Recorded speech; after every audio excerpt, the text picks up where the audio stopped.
Hello, everybody. Today I'm joined by Nicole de Meneses, a writer, director, and founder of Dark Rainbow Films. Dark Rainbow Films is an independent production company with a big mission to tell bold, unapologetic LGBTQ plus stories through a genre lens. And right now they're in pre-production on their second feature, Last Bite, a blood-soaked sexy vampire thriller about power, lust, and survival. Think Dusk Till Dawn meets Pretty Woman with fangs and a body count. The story? Callie, a sharp-tongued call girl, is hired for the night by a reclusive woman at a remote hotel. Her client, Alba, a centuries-old vampire, drained of purpose and mourning her cruel maker. What begins as a strange, high-paying date soon spirals into something far more dangerous. Alba makes a seductive offer. Eternal life, if Callie can awaken her thirst for it. But when Alba's bloodthirsty ex crashes their evening, all bets are off. Now Callie must seduce, outwit, and fight like hell to survive until dawn. Indie film is brutal and beautiful, and they can't do it alone, folks. So, if you love horror, if you believe satiric stories deserve a spotlight, or just want to see a sexy, fun vampire film, donate, share, promote. Every dollar helps them pay their cast and crew. Every share helps them reach new horror fans. Go to the GoFundMe link in the episode description for Last Bite Film. I'm Eric Trommater. I'm Erin Brown. I'm Sila Blume. I'm Nicole de Meneses. And this is World Cinema History.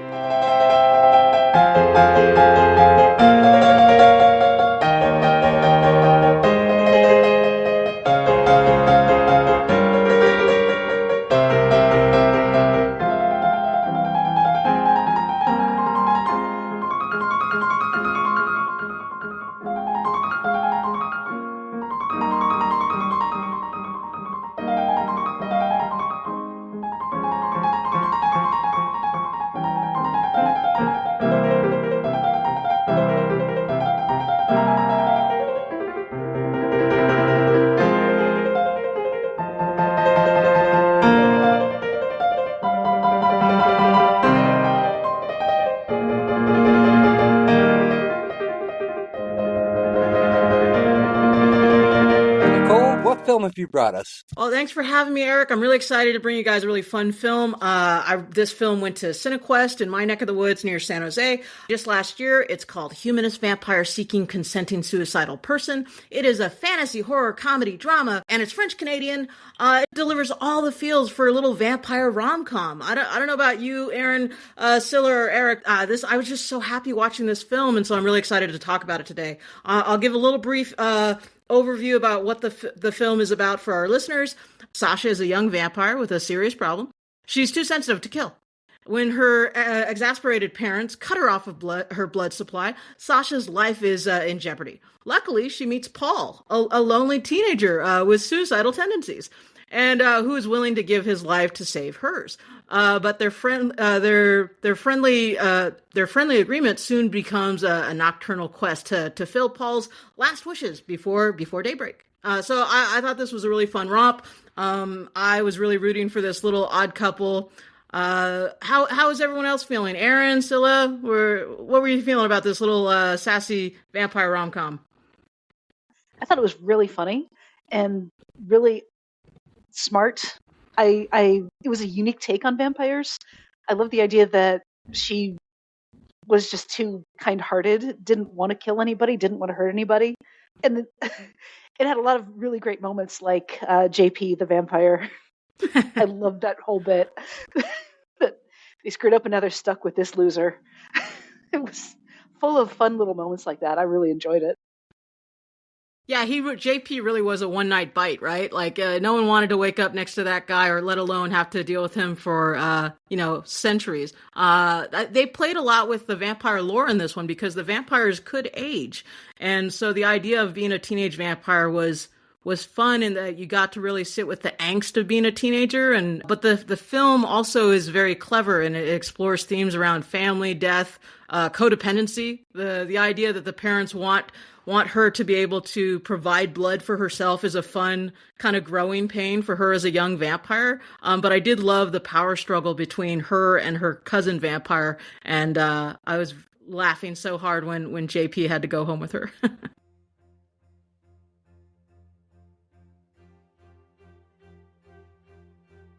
I like the playfulness, the different characters, very different characters, the kind of normality of a family doing their thing as a common family, which is not a common family. I also like the sensibility that I saw in the slowness of the acting or the slowness of the film, especially when we see her singing on the side of the bed with her friend, and they're listening to this record, which I don't understand why the record, at least one of the records, has this spiral. It has the sign of the spiral that she got from the person who gave him something to eat. But the playfulness, and the sensuality, kind of a moment where they start loosening up in their friendship and trying to work loosely towards biting each other or being bitten. There are many things about the film that I really like about the different characters. And for me, who doesn't really know much about vampire films, it was quite a unique take on the idea of vampires. Very funny, of course. I'll say this too. I think it's interesting. They're both on this same parallel path they're both oddly suicidal. She is contemplating eating food, and the way they set up the lore in this movie, if a vampire eats food, it could kill them, and so she needs to be drinking blood, and they're both oddly the odd ones out in their family. They're both lonely and longing for more in their existence. There's something not just any food, the most Quebecian food ever, that little Ponce cake. I've never had that cake, but I thought it looked adorable, and I liked the art direction in this film is beautiful. So like the spirals and the cinematography, the look of this film is great. And I also really love the music that they chose in it, specifically the one sequence around her favorite song. How did you feel, Sila, about her playing the Vivaldi, the Winter, despite I know your hatred of the Red Monk? I was impressed. I like the beginning very, very much, because my logical impression is that we're listening to the opening, and it turns out that that's not the opening. That's actually her playing on the street. I like that very much. I wanted to bring up the fact that does have a coming of age component, and there's some wish fulfillment in, Paul being able to stand up to the bullies in his life, being able to actually talk to his mother. I love that they're on this very this adventure that it by night's end he is willing to give his life for her, but I like that he is going to go out on his own terms, and I love the interactions around standing up to the bullies and him becoming brave, and her helping to facilitate that bravery, and also that allows her to become brave and to challenge herself. How did people feel about those kind of coming of age components, or did you see some wish fulfillment in those kind of components? Well, I actually think this is almost an anti-vampire film. This is like a vampire film made by someone who had never seen a vampire film. I really think it's not. I wouldn't say a romance, because it's a rather asexual romance, but it's almost an asexual rom-com, which would, I would think, just be as good a film without the vampire element, because it's so cleverly written and so well directed. and so incredibly well acted. This is a film about good dialogue, well-written characters, and it wouldn't matter what circumstances or what plot you were putting them through. This, I think, would be a very good film. It reminded me a lot, and even though I'm not saying that the director had any experience with these filmmakers herself, because they're in the zeitgeist, so to speak. Ariane Louis-Seize has talked about her influences, and she talks about people like Jane Campion, and she talks about people like Wes Anderson. But this felt to me like an early French New Wave film, and I was really reminded of Francois Truffaut, and that's the highest compliment I really think I can give a film. But in a way, the screenplay almost becomes secondary. It becomes the excuse for the artwork. It becomes the easel on which the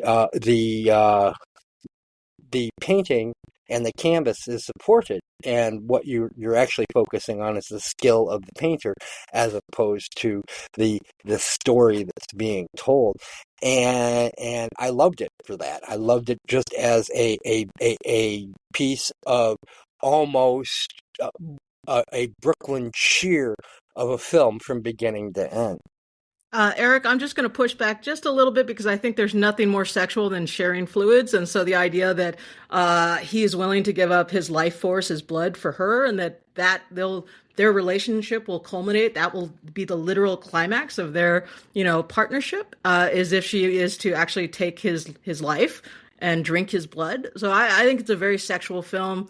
That's what's so fun about vampires, is they are sexual creatures, and that they're there's a queerness and a gender fluidness. Like, I mean, Dracula was first bisexual vampire, I think, that audiences were introduced to. But yeah, I would push back a little and say that it's not asexual. I would say it's sexual in that the angst of coming of age and like young love and teenage love, that there is a certain amount of anticipation in a first bite or a first kiss, them getting closer as characters. I see it as a budding romance with teenagers, and so I push back and say it's more sexual and it's more of a rom-com than maybe you saw. So push back a little bit. One of the best scenes in the film is also the most awkward, which is of course the scene that Sila was talking about, where they're playing the records and she's basically seducing him into that she can basically eat off of him. And of course, when she plays the records and the light turns red, which is a perfect moment, I thought. Yeah, there's just a great directional moment, because you and I are expecting romance from that, because the lighting turns romantic, and she is almost taking the piss out of that erotically charged vampire moment. But of course, it is just so incredibly awkward, and it's played so much for laughs. And there is where I, perhaps when I said asexual, how about non-erotic? Because you can have sexuality without eroticism, and I think what this film does extremely well is take the piss out of the erotic vampire trope, which that would be, and again, everybody sees things differently. I was just going to say, I think you're right in that the film plays the comedy up very well, and so that's where it's also very enjoyable as a comedy. Some other, like What We Do in the Shadows comes to mind in terms of comedic tone, but you had brought up French New Wave, and a French film that plays with fantasy and romance that I feel like that made me think of when I watched this film, Amelie. Amelie plays with fantasy and love, and the lengths people go to kind of achieve that love in dramatic fashion. But there is there's a fantasy and musical element to Amelie that I saw a little spark of that in this, and I like that it was specifically around vampires because I thought that made it clever. I thought it made it different. And the other thing I think the screenplay does very well is creates a universe where these vampires are real. You have vampire doctors, you have a vampire dentist. I'm imagining they have a vampire mechanic for that car that they drive. And it's the little details, like, they can park the car in the middle of the living room because they're vampires. They don't have to worry about carbon monoxide, right? Yeah. They, and this whole kind of universe. And to your point, there is your queer adjacents, because of course what they're saying is, yeah, they're there, but they're in the closet. That you're not going to know who's a vampire and who's not, because they can only come out at night. And you can also see the way that they're bullying Paul. There's certainly an allegory there for he's a queer kid, and they don't get that, I think. Well, or he is, or perhaps he's an ace kid. Well, No, yeah, I would that's queerness too. So We're which I part of the guess is a community form too, of thank you. queerness. I guess that's now considered that's a form of queerness. So I It guess is. that's repetitive. Yeah. So I guess it doesn't make the point that I think it's making. I just wanted to piggyback on what Erin said about, like, Paul is definitely like, he's an unconventional male character, and in the world that they've set, he's sensitive. He's not as macho as the other guys, and that's why he's an easy target and he can be picked on. But I like seeing Paul's arc, that he goes through this emotional growth where he's going to go after what he wants and what he wants more than ever, and that slowly evolves throughout the night, throughout this friendship, throughout being exposed to other people and other things. But he definitely I read Paul as being different and othered, in that how we can you could be queer, questioning as a young person, or not know your place, and people are quick to try and put you in that box, or try and tell you what you are. And so I like that Paul gets to go on a bit of a discovery with Sasha. I want to add on that sexual aspect. When you first mentioned that being asexual, I had some difficulties with it. But then I thought, actually, the only sensitive or sensible relationship that I see, at least from the beginning, is Sasha and her father. There's a special love relationship going on that I don't see anywhere else.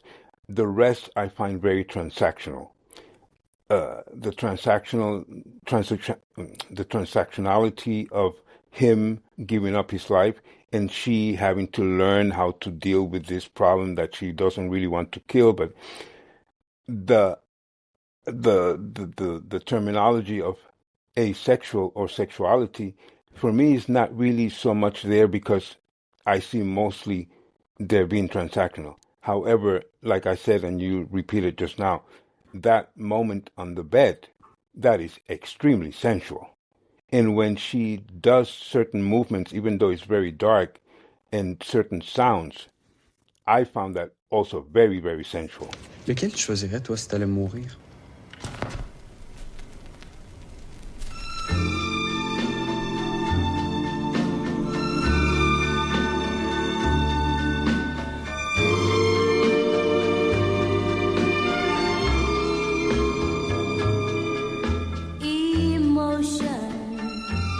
I would just, when watching it, I was thinking Sasha's very much like Carrie White, in that she's, in the opening of Carrie has her period, and she's punished for becoming a woman. She's punished for her sexuality, but she's also this powerful person that does not know how to wield that power, and it comes out in a, devastating and dangerous fashion throughout the film of Carrie. In this one, I think Sasha is still going through a certain set of growing pains, where wrestling with, or possibly trying to find her place in the world, whatever that looks like, in terms of creating her own chosen family, becoming a more efficient vampire, and I think part of that is tied to her as a woman, sexuality, and it's going to come out in in a violent act once she does embrace her power, her darkness. But I like that she uses that power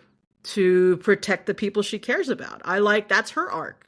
And that's a fun genesis for her character as a vampire, seeing her embrace that darkness. And, I think so often women are punished for their desires and for not, owning their power. And I like seeing Sasha as a character that by the end, she's really grown and she's embraced every part of herself. And she's made room for Paul as well, but she's a more full person or, creature by the end. There was a somewhat hidden situation, not for the person watching the film, but in the story, I find that slightly hidden. The idea that when she gets the keyboard, everybody's surprised that she's playing so well, that she's even playing, which shows that she has a certain talent that she has not really trained, at least in front of them.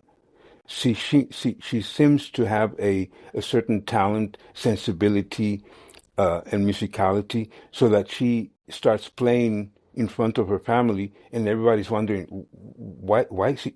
We didn't know she played. I love the theme of using compassion to. Her power is her compassion, and she also has that beauty, like with playing the keyboard, like Sila was saying.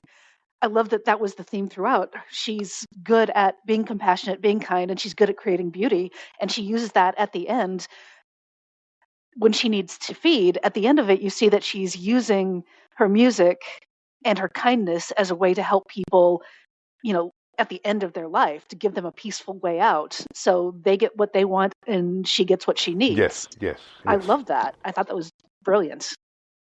Well, you get a parallel empathy here. You get bad empathy or false empathy or what Elon Musk would call toxic empathy from her father character. And then you get the theme of real empathy through Sasha. And her father is, for all his likableness, for all of the kind of, as someone who is a father to a 21-year-old daughter who, by the way, if you're out there, Piper, I love you. Thank you for the happy Father's Day text. And you're like, gosh, yeah, I want to be like that dad, but he's actually inept, and it is his empathy that is making him inept, and he can afford that empathy because his wife, the mother, is the actual breadwinner of the family. She does all the hunting. And so my empathy, my personal empathy, was for the mother who actually has to put up with both this somewhat weak father, but of course he's the one who comes through at the end. But then you have the real empathy, the non-toxic empathy that you have between Sasha and Paul, but that empathy comes from what? Trauma. Because, of course, the whole plot is set off by the opening that Sila alluded to, where they order a clown for her birthday, and it's supposed to be her first feeding, and she forms an attachment with the clown, and watching the clown be devoured causes her to have, in this vampire lore, a psychological issue, which is empathy. Very layered film. Very layered. I mean, but yeah, I also think it sets up, parents and families have certain expectations that they put on their children, and they want different things. And as those children, grow up and mature and become their own people, those maybe wants and dreams shift as well. And so I like that. I like seeing that Sasha has had, all this time to really think about the type of person she wants to be, or the type of creature she wants to be, and how she's going to move throughout the world. And, like Erin was saying, that, she uses her gifts at the end to really to do things on her terms. And it's different than what her family was trying to foist upon her. And Paul as well, like, ideally Paul's mother gets a second chance with him because of what happens to Paul, and that he's around more and they communicate, and she sees him more because of what he ends up becoming. So there's different, and so each Paul and Sasha are both on do the opposite of what their family wants, but come to it on their own terms. I like the way the relationship, the friendship, and the transactionality of this young couple changes a lot of stuff. Like you just mentioned, the mother. I think about this film Mar Adentro, The Sea Inside with Javier Bardem, where he has an accident. It's based on a true story. He has a diving accident. He's paralyzed, and he wants to die. And that's what the film is about. He wants to die. But to all the people around him, his friends, his girls, his family, he's always talking about the philosophy of life. And in the moment where this young man has decided, I need to kill myself and I have found a way to go away from life, that's the moment where he surprises his mother by saying, I love you. So in the process of departing, he has somehow found the connection to a lot of things that he just was oblivious to or just couldn't give before. And his mother is by far my favorite character in the film. The scene after he kills the bat when he's in the principal's office, and she is so good. And the dialogue is so well written, because the principal's trying to explain that this is the behavior that psycho killer, that pathological serial killers might have, and he said, "I wouldn't hurt anyone. I wouldn't kill anyone except myself." And that's a great quote, yeah. And that visual gag of just the mother's look, like, yeah. And I immediately thought back to Harold and Maude, for that kind of black humor. Which this is a gentler film than Harold and Maude. But of course, the other thing is, of course, Maude was 68 years old and Harold was 17. And of course, this is the same age gap because, of course, even though Sasha appears to be a 17-year-old girl in this film, she's also 68 years old, because one of the things that they change in vampire lore is this idea that they just age at a different rate. Which is an interesting question. So was she born to vampire parents, or was she turned into a vampire as a child? There's no right or wrong answer, of course, because the film never answers this. But either way is kind of a scary idea. Is this like is this Chris Evans and Snowpiercer? Babies taste better, or is this can vampires actually breed and make vampires? But that's, I think, again, goes back to this idea that this is really taking the piss out of the woo of a normal vampire film. The same way that, say, when Paul mentions crosses, Sasha says, yeah, it's more of an allergy. Or that they can turn into bats. No, and that's something I think all good vampires films do, is create their own lore to separate themselves, to create their own rules. And as long as they abide completely by their own rules, that's a successful formula. Well, and they also that the vampires have to hold jobs, so the idea that they would create a family to either blend in more with society would make sense. It would make sense that they would make their own, family, and would try and set up certain expectations for that family. Like, oh, you're of a certain age, you need to start, providing for yourself, or that they would have these little milestones. And that would go to the queer theme, because, of course, found family is a very important queer theme, as Erin and I, whenever we discuss queerness in film, have repeat over and over again this found family theme. Yeah, chosen family, very important. But then, if we do follow that, and I think one of the great bits of casting is this Sasha, or sorry, Sarah Piet as Sasha, I really believed that she was 68 years old. She's just, there's something in her eyes. There's a way she felt like a 68-year-old woman trapped in a yeah, okay, let's say 24, 25-year-old body. But then, that creates a second disturbing element, of course, which is then couldn't she be accused of grooming poor 17-year-old Paul?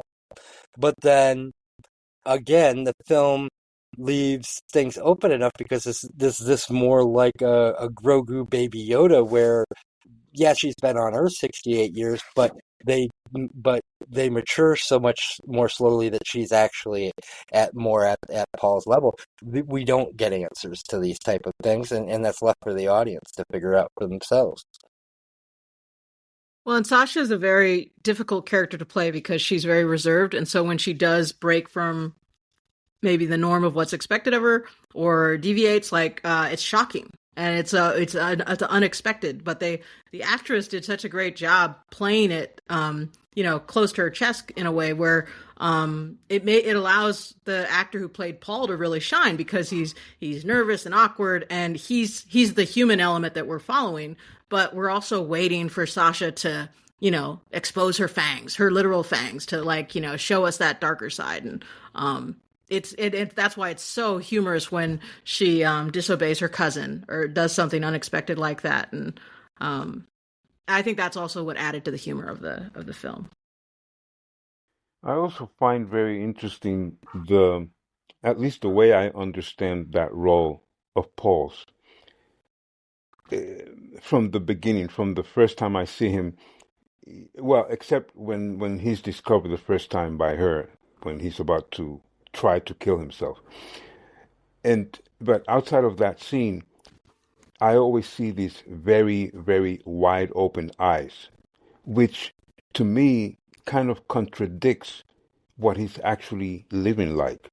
So this very awakened type of look in his eyes is not really what he seems to be doing, because he's actually rejecting life. He even comes to the extreme to say, my umbilical cord was around my neck, so from the beginning I really wanted to kill myself. But he walks through life with this very, very bright eyes, looking in a very particular kind of strange way. But Paul is Sasha actually sees Paul for who he is, seeing him, acknowledging him on top of that roof. He's so vulnerable and exposed, and for the idea that he just goes right back to work after that.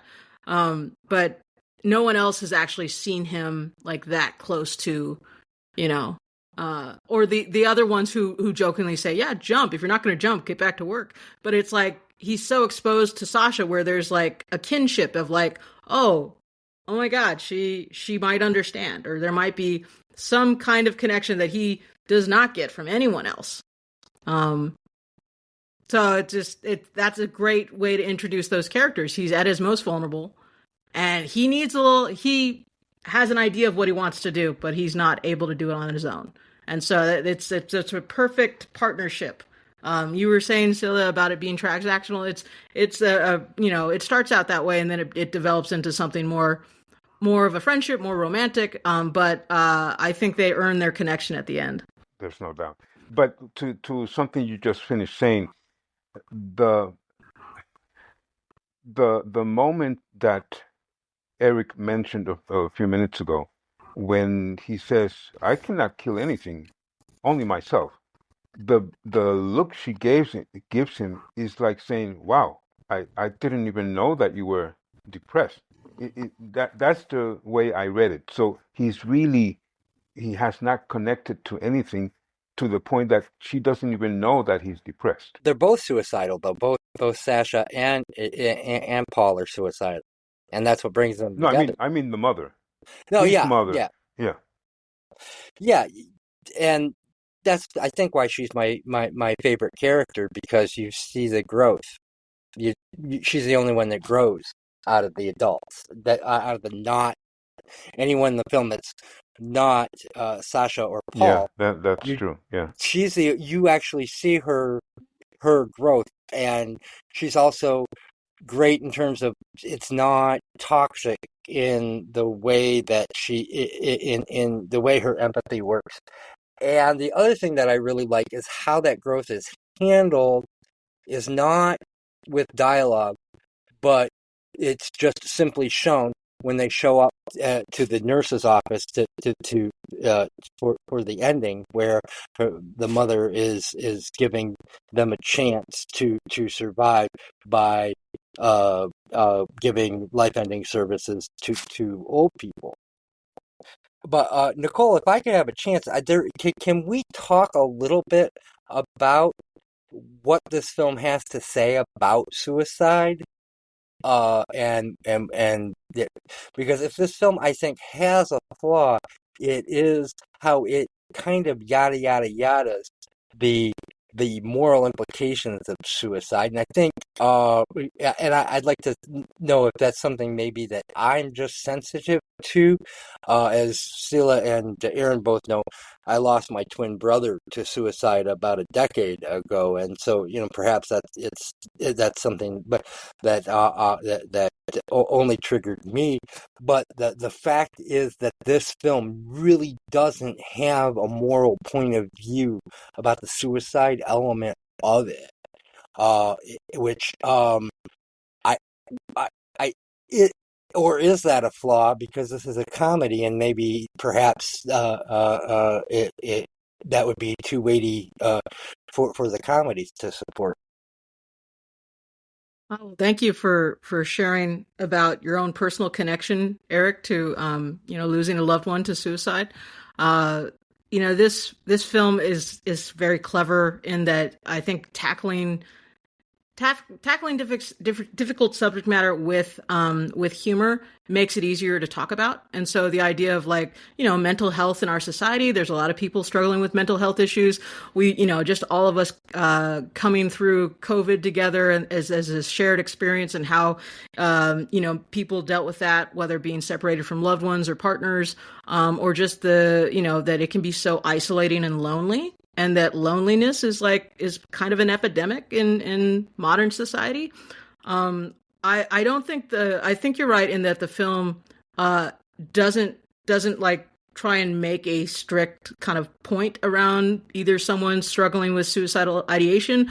I like though that in terms of a character arc, that Paul is able to find meaning within his life, even if that means, if we are going to acknowledge that supernatural or fantasy elements can exist within this world that they created, and that Paul can transcend himself and become something other, I like that Paul makes a literal transformation in that aspect. But if anything, it'd be nice if somebody at least maybe sees this film and can acknowledge that young people are maybe more susceptible to mental health crises, or the value in connecting with other people. So I still really enjoy this film. I would still describe this casually to people as a vampire rom-com, because I like the idea that, with using the vampire lore, that you get to tackle themes around life and death in a humorous way. And I think the film is very successful in that aspect. But there's definitely a case that someone else could see this film and say, oh, they didn't say enough about this issue. I wish they could. And that might be a jumping off point for another filmmaker to say, oh, I'm going to tackle that issue in a different way.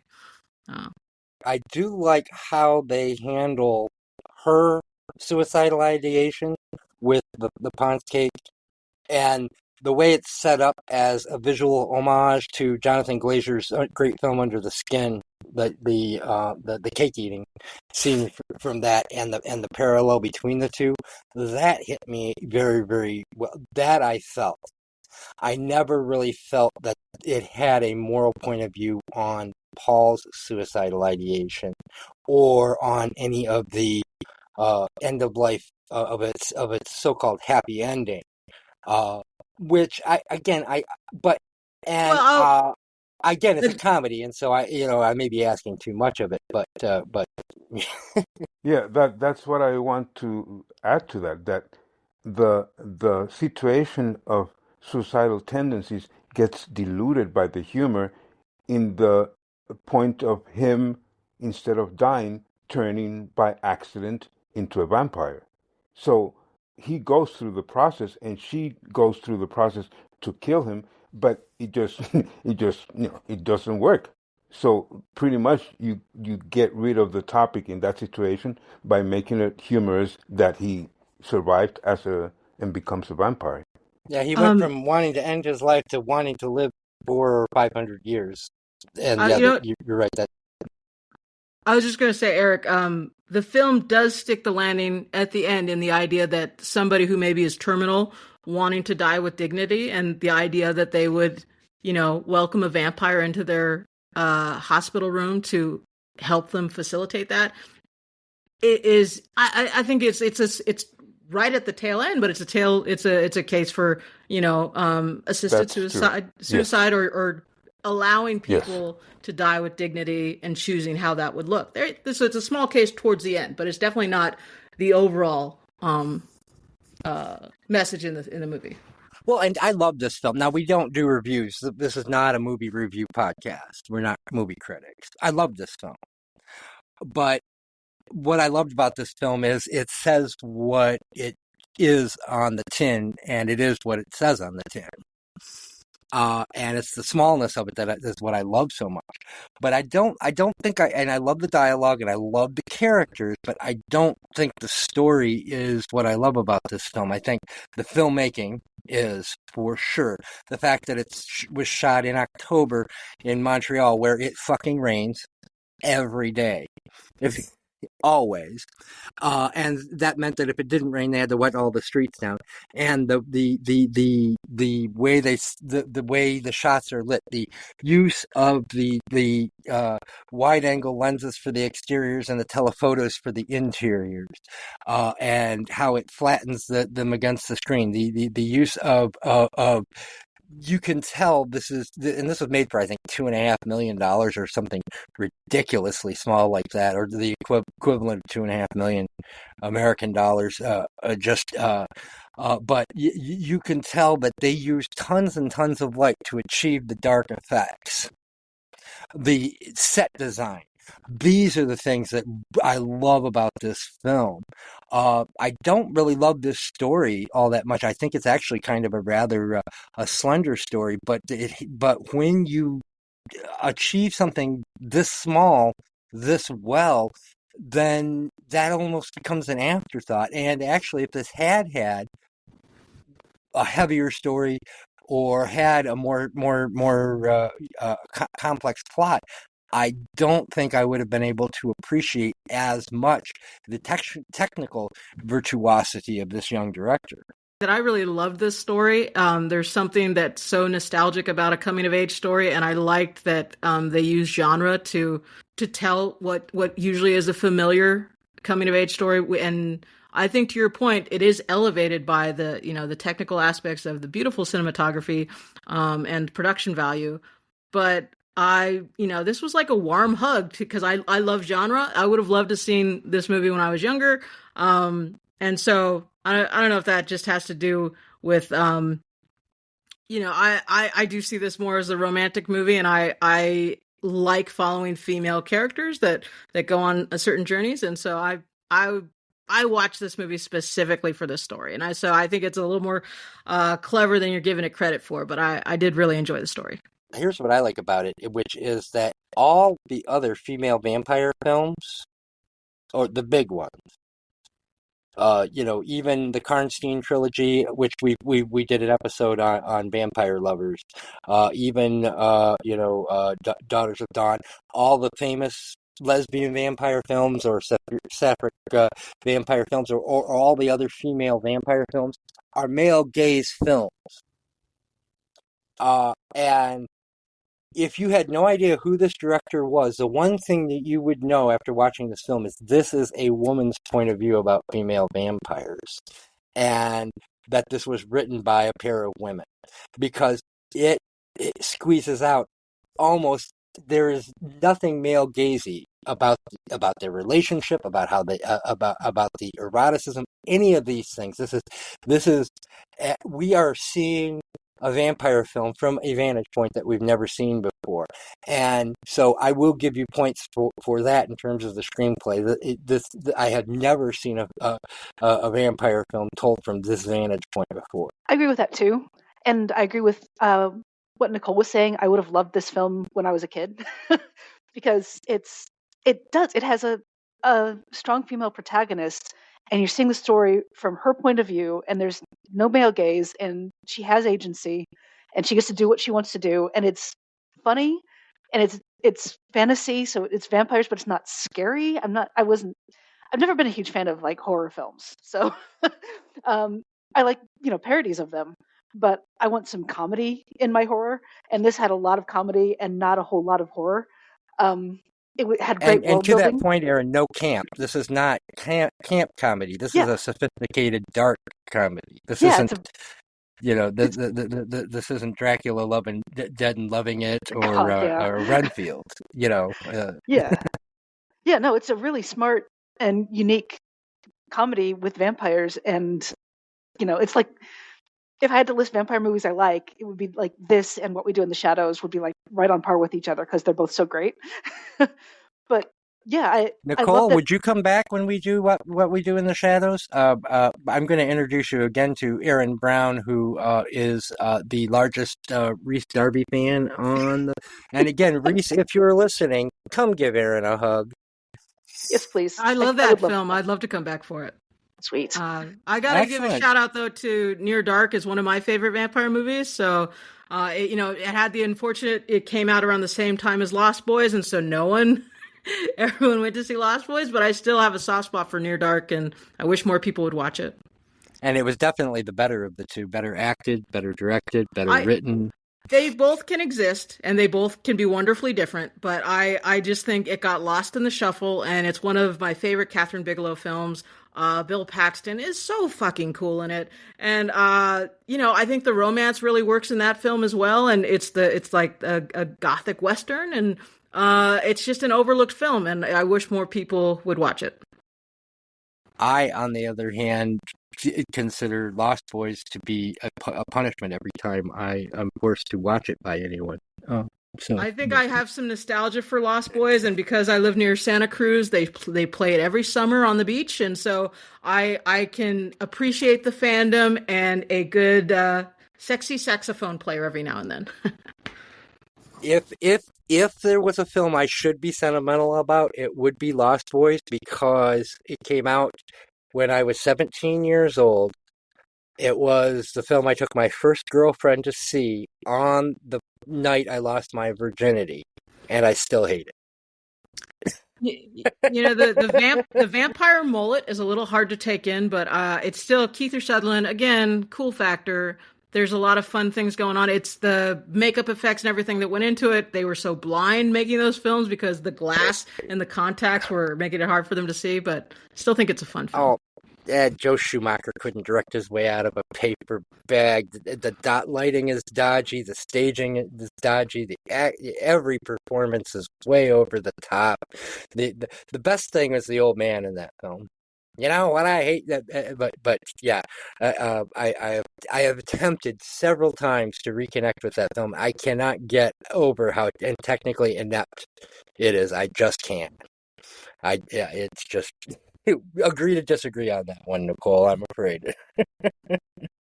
Yeah, there are just certain movies that live rent-free in people's minds because you saw them as kids. And so that just happens to be one of those movies. But I still stand by the fact that I think Near Dark is the better vampire film. Oh, by far. By far. And, I think Near Dark, I don't know if it had an actual direct influence on this film, but Bigelow's use of telephotos in Near Dark for the interior really made, especially like, for instance, that with a very funny set design of the aunt's apartment, like her kitchen table is actually an autopsy table and all of that. I actually thought a lot about how Bigelow set shots up with using the moving telephoto lens. And in those scenes, how the moving telephoto lens really made a tighter space seem just huge. that apartment feels like it keeps going and going and going and going, because of that use of the telephoto lenses. And I think that's directly not just I'm just saying Bigelow in general, because she uses the same technique in Zero Dark 30, and she did in what was the movie where she shot the whole film in telephoto lenses? The one where there's surfers dressed like the president. Oh, Point Break. Yes, where she shot the whole film in telephoto. That's a wonderful action movie. Again, I wish more people would give that one some love, because Patrick Swayze, again, so fucking cool in that movie. He makes you want to rob banks and surf. It's fun how that film is an advocate for both those things. Well, and this is where people always hate me, because I spend the entire film looking at the fact that it's shot from one angle all the way through, and I just thought that was a masterpiece. And she uses those 200 and 300 millimeter lenses all the way through. And I had forgotten until you just mentioned it that Patrick Swayze was even in that film. That tells you that's everything that's wrong with me as a human being in one sentence. Well, and I love how she shot the skydiving scenes in that movie. So I want to see more films by Catherine Bigelow. She does have, she's able to create these visceral moments in film, but I think she creates some of the best action movies. Well, and she also works with the best editors too. And if the film that we're talking about today had a flaw, I think it's in the editing, definitely not in the cinematography, and definitely not in the direction. Scenes just run a little too long, I think, in this, and it feels oddly paced. But then again, $2.5 million, I don't think I could make a film this good for $2.5 million. You know what though? I liked that the film had breadth. I liked that we get a long sequence of listening to that record, hearing that song Emotions. I liked that we got to sit with the characters in that moment. So I didn't mind that the film was a little breathy. And I also thought it added to the anticipation of what's going to happen? There's something's going to happen soon. We're waiting. And you're right. It's oddly structured. I guess it's oddly structured, and that's maybe part of more taking the piss out of, because it's going against your expectation of how you expect either a comedy or a vampire film to go in terms of editing. So, perhaps I should give this a second viewing. Because of course I'm going from a first viewing point of view, which I'm like, what's the first thing I'm thinking on a first viewing? Hey, what's going to happen next? And so of course scenes are going to seem to take a little bit longer if they're not moving on with the plot. So you probably have a very good point there. Well, and I thought the film kept you guessing just enough because of the very blatant title. You know what you're in for, but then there's a few curveballs that keep it interesting, and by changing a little bit of the lore and throwing in the different elements around family and grief and there was enough going on. It definitely kept it interesting. That's a good that you mentioned the title. I have a weak spot for very long, complex titles that are almost a whole story in the title. And I find that title is so exceptional. Well, another long title that comes to mind is one of my favorite films, The Cook, the Thief, His Wife, and Her Lover. And, it doesn't give away the whole movie, but that movie definitely sets up those characters are important. You're going to be seeing Helen Mirren in a specific way. And one of Peter Greenaway's best films. Such a beautiful film. The idea of it, the literal climax of that movie is barbaric and frightening. But again, another long title. We did a lot of Greenaway last season. We did three Greenaway films. It wasn't for UK cinema history. We did it for another room. We did Cook the Thief, didn't we, Sila? That's a good question. We've done over 100 episodes. They all blur together, don't they? Oh, I will go back and listen to that. I love Greenaway. But the thing that I also liked is that the title, at least spontaneously in my head right now, I haven't read it again, it's actually there's a certain contradiction in when you look at the whole title, and I like that very much. Mm-hmm. Well, there was a second title for this because they wanted to take the word suicide out of the title for obvious marketing reasons. And I don't know how it sounded in other languages, but in English it was humanist vampire who's too mild to kill. No, that's not. I And don't like that. it sounds horrible in English. Maybe it sounded better in Spanish and in some of the other languages. That it just sounded horrible in English. Especially when the whole Craig's, the whole or classified ads idea. This title is just brilliant. And then, like I say, what this film does great is not only, does it do what it says on the tin, but it says what it does on the tin, in a way. Because if you read the title off, really, yes, that's what you get out of this film, and that's great. Erin, Sila, Eric, any final thoughts on humanist vampire seeking consenting suicidal person? I would have never heard of this film if you hadn't brought it to my attention, and I thank you very much. I really feel like my life has been blessed because I was able to see such a good film, and those would be my final thoughts. Sila? To me, that is definitely an art piece. I like the gentleness of the whole piece, with the humor, with the lightness of the way the girl plays certain parts, the way she looks up, the relationships. I really enjoyed very much, and as a cinema piece, I think it's very, very well balanced. It was a really sweet film in a lot of ways, which is weird for a vampire film. I liked the relationship between Sasha and Paul. It was funny. It was clever. It was very entertaining, and I'm probably going to watch this again. So, yeah, thanks for recommending this. This was a lot of fun. Thank you for including me in the discussion today. I was happy to recommend this movie. I've been singing its praises and saying nothing but good things, encouraging people to watch it.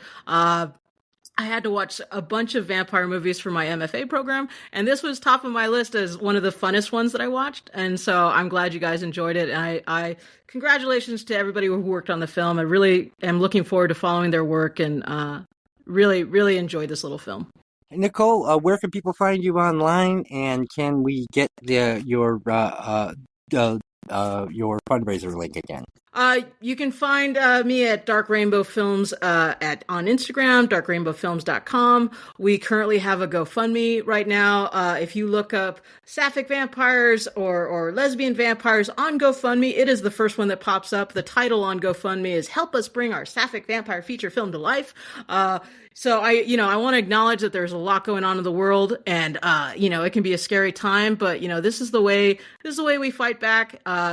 We need to make art. We need to engage, and again, nothing says fighting back than lesbian vampires, women embracing their power, and women in horror. So if you, again, at the end of the day, if you just want to see a fun, sexy vampire movie, this is going to flip the bill. But then we're also doing some other stuff in it. So you get a little bit of medicine with the sugar. But please follow along and learn more about our projects. Dark Rainbow Films. We're making LGBTQ films with Bite. And I hope you'll follow along with the journey. So thanks so much for having me, Eric. And I appreciated talking with you, Erin and Sila, and I hope to do it again. Well, we'll definitely have you back for Erin's episode on What We Do in the Shadows and why she loves Reese Darby and thinks you should too. Awesome. Speaking of Erin Brown, Erin, first of all, I'd like to ask you about the tattoo that you got yesterday, which we can actually see a picture of in the icon that we made for this episode. And where can people find you online? Hint, don't forget to drop your YouTube. I'm on Blue Sky at Toad Puppy. and on YouTube at Pizza Horse Productions. Did you want me to talk about my tattoo? Yeah, who gave it to you? Yeah, that was Alden Karnowski. You can find him on Instagram at Alden Karn Inc. And we will have the link to that in the description too. He did an amazing job. It's a film camera captioned "This machine kills fascists," because, like Nicole was saying, in these dark times, we need art to fight back. And I think it's a very timely tattoo. I've been wanting it for years, and I finally went ahead and did it.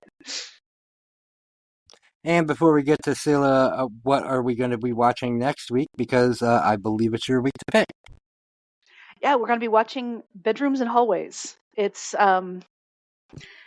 another, Pride Month episode about it's got an amazing cast. It's got Kevin McKidd, it's got James Purefoy. Both of them were in the HBO series Rome later. It's got Tom Hollander. It's got Hugo Weaving, and it's about a gay man in London who gets a crush on a man who believes that he believes is straight, and we see what happens as that goes forward. There's a lot of